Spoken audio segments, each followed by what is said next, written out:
안녕하십니까? 여러분은 혹시 직장 상사나 부모님께 잔소리를 들으면 속에서 화가 치밀어 오르나요? 어떤 조직의 리더를 보면 왠지 위험해 보이고 반항하고 싶은가요? 혹은 군중 앞에서 이야기를 하려면 왠지 두렵고 떨리나요? 용서를 해도 해도 같은 문제가 반복되고 도저히 벗어날 수 없나요? 그렇다면 여러분에게는 권위 문제가 있는 것입니다. 그리고 문제를 바르게 이해한다면 문제는 해결될 수 있습니다. 이번 시간에는 기적 수업 전체를 관통하는 핵심적인 주제인 권위 문제에 대해 살펴보도록 하겠습니다. 텍스트 4장 5문단에는 권위 문제가 모든 악의 뿌리다 라는 문장이 있습니다. 이 문장은 원래 돈에 대한 사랑이 모든 악의 뿌리입니다 라는 디모데전서 9절을 빗대어 인용한 것입니다.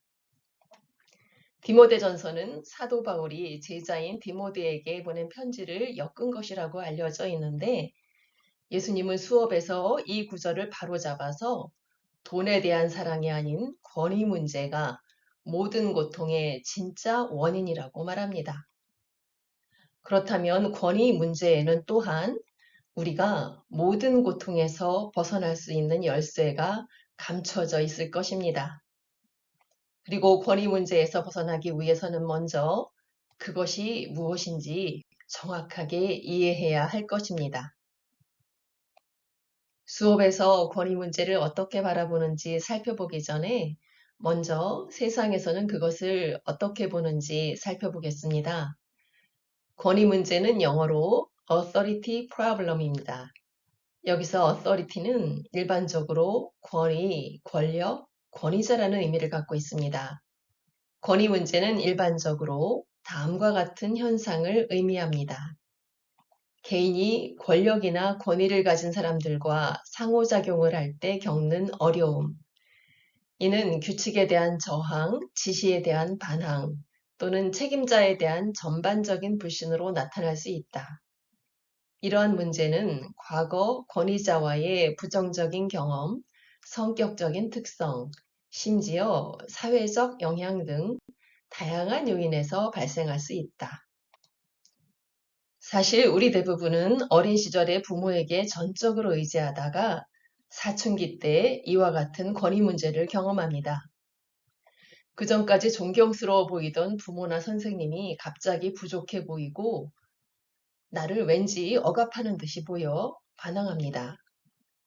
그런데 이러한 사춘기는 영원히 끝나지 않아서 성인이 된 후에는 국가, 경찰, 직장의 상사, 조직의 리더 등이 이러한 반항의 대상이 됩니다. 사실 우리는 권위에 그렇게 반항을 하면서도 권위를 두려워하고 겉으로는 권위에 의존하면서도 속으로는 불신합니다. 그리고 그와 같은 권위를 깨부숴 스스로 그러한 힘을 갖기를 갈망합니다. 하지만 자신이 막상 권위를 갖게 되면 그것을 남용할까봐 또 두려워합니다.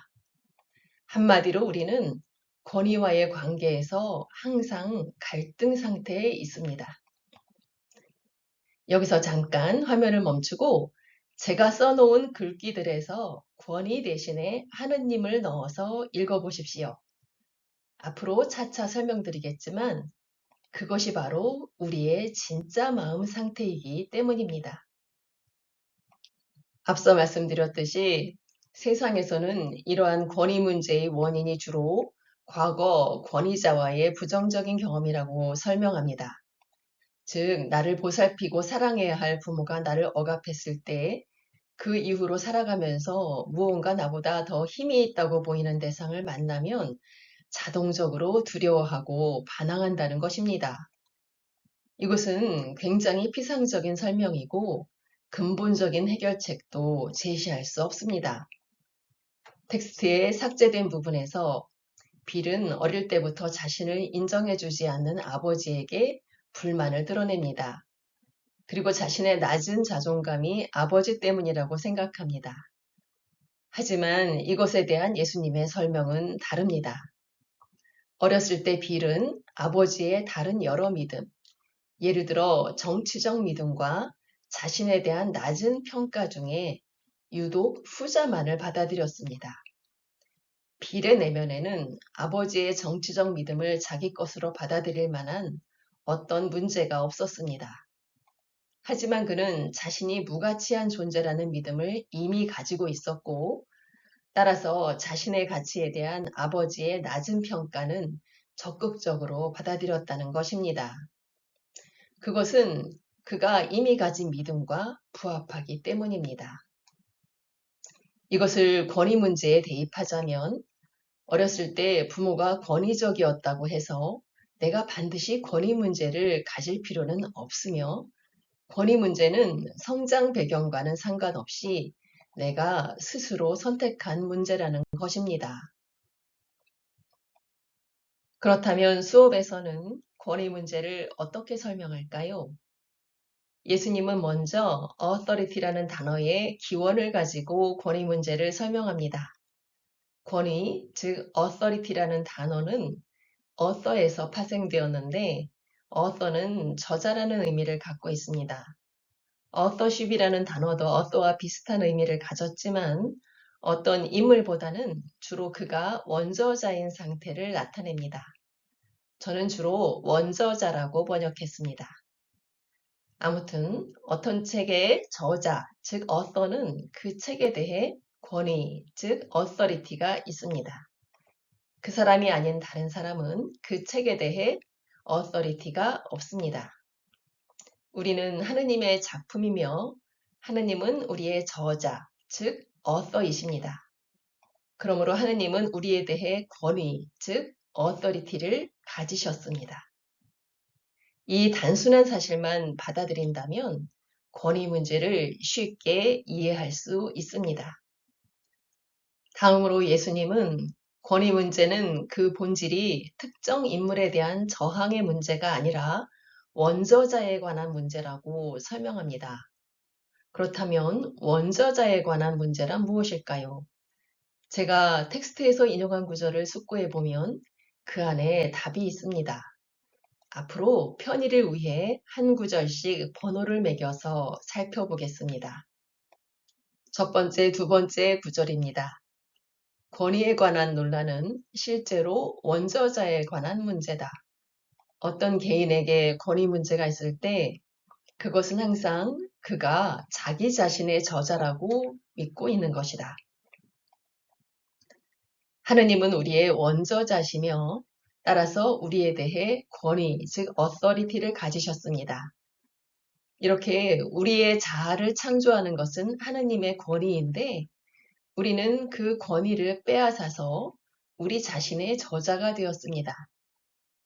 우리는 하느님의 아들, 즉 그리스도이건만 이제 우리는 자신이 불완전하고 취약한 에고로 변해버렸다고 믿습니다. 여기서 우리가 변할 수 있는 존재가 되었다는 믿음, 이것이 권위 문제에서 아주 중요한 역할을 합니다. 세 번째, 네 번째 구절입니다. 그런 다음 우리는 자신의 망상을 다른 사람들에게 투사합니다. 여기서 망상이란 무엇일까요? 그것은 바로 우리가 우리 자신의 저자라는 것입니다. 그 망상을 다른 사람에게 투사하면 이제 그 다른 사람이 우리의 저자가 되려고 하는 듯이 보입니다. 그는 우리를 자신이 원하는 모습으로 바꾸려고 합니다. 그는 우리에게 이래라 저래라 합니다. 그는 우리를 판단하고 우리 마음의 주인 노릇을 하려 합니다. 그러면 우리는 우리 자신의 저자로서 권리를 지키기 위해 그에게 저항하고 공격합니다. 이제 그와 나는 나의 에고에 대한 원저자로서의 권리를 두고 다툽니다. 예를 들자면 이런 겁니다. 나는 직장에서 어떤 보고서를 써야 합니다. 한 달 동안 계속 미뤄왔지만 드디어 쓰기로 마음을 먹고 책상을 정리합니다. 그런데 상사가 지나가면서 보고서를 빨리 쓰라고 말합니다. 그러면 갑자기 쓰고 싶던 보고서가 쓰기 싫어집니다. 나는 그가 하라는 대로 하는 사람이 아닙니다. 그러니 내 권위를 지켜야 합니다. 나에게 이래라 저래라 하는 상사를 치받아야 합니다. 그래서 나는 쓰려던 보고서를 며칠 더 미룰 것입니다. 이것을 그림으로 표현해 보았습니다. 하느님의 저작권을 찬탈했다는 우리의 망상은 권위 문제의 근본적인 원인입니다. 그러한 망상은 너무나 고통스러운 것이므로 우리는 그것을 형제들에게 투사합니다. 이제 우리는 형제가 우리의 저자가 되려고 한다는 망상에 빠져서 형제로부터 우리 자신을 지키기 위해 방어하고 공격합니다. 하지만 이런 방식으로는 권위 문제가 영원히 해결되지 않을 것입니다. 문제의 근본적인 원인은 망각하고 표면적인 원인만 고치려고 하기 때문입니다. 그리고 이것은 당연히 대립과 갈등, 평화의 상실로 이어질 것입니다. 이미 말씀드렸듯이 이렇게 나의 원저자로서의 권리를 두고 다투는 현상에는 어떤 전제가 있습니다. 그것은 바로 내가 바뀔 수 있는 존재가 되었다는 믿음입니다. 하느님이 창조하신 나의 자아는 영원히 변함없으므로 어떤 방어도 필요 없습니다. 하지만 나는 그 자아를 바꿔서 졸작인 에고로 만들어버렸습니다. 이제 나는 내 졸작인 에고의 창조주가 되었습니다. 이제 나는 내 세상의 왕이 되었습니다. 그런데 다른 사람이 와서 나에게 이래라 저래라 하는 것은 내 작품에 대한 심각한 침해입니다. 그는 나를 바꾸려고 합니다. 이제 나는 내 에고의 저자로서 내 작품에 대한 권리를 지켜야 합니다. 그가 내 졸작을 바꾸지 못하도록 반항하고 공격해서 그것을 내가 만든 모습대로 지켜야 합니다. 이것을 그림으로 그려보았습니다. 내가 하느님을 공격하여 나 자신의 저자가 되었다는 믿음은 곧 내가 바뀔 수 있는 존재가 되었다는 믿음입니다. 이러한 믿음은 투사되어 형제가 나를 바꿀 수 있다는 믿음이 됩니다. 이것은 곧 형제가 나의 저자가 되려 한다는 믿음입니다. 그리고 이러한 믿음은 나의 저작권을 지키기 위한 투쟁으로 이어집니다. 이제까지 말씀드린 것을 요약하자면 다음과 같습니다. 나는 나의 저자이신 하느님의 권위를 찬탈하여 나 자신의 저자가 되었다. 그러므로 나는 바뀔 수 있는 존재가 되었다. 그런데 권위자인 저 사람이 내게 명령조로 지시하는 것을 보니 나를 바꾸려고 하는 것 같다. 나는 내 작품의 저자로서 권리를 지키기 위해 저항해야 한다. 우리 모두가 이런 믿음에 빠져 있을 때 우리 마음에 과연 평화가 가능하겠습니까? 갈등과 다툼만이 있을 것입니다.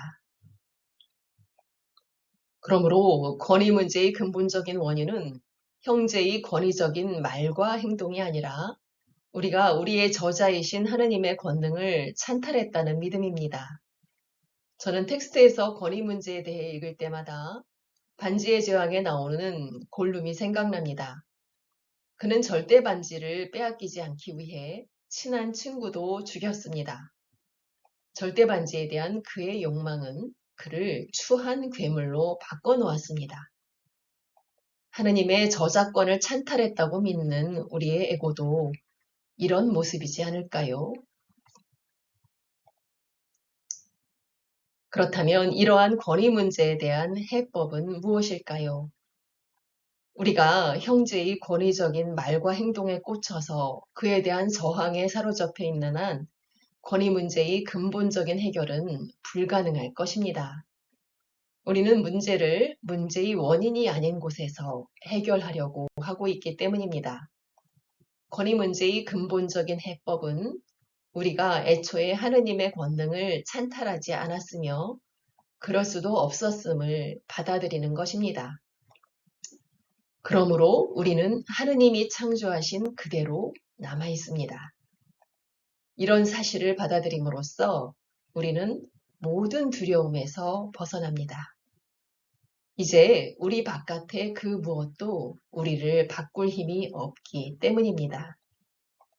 이상으로 오늘 강의를 마치겠습니다.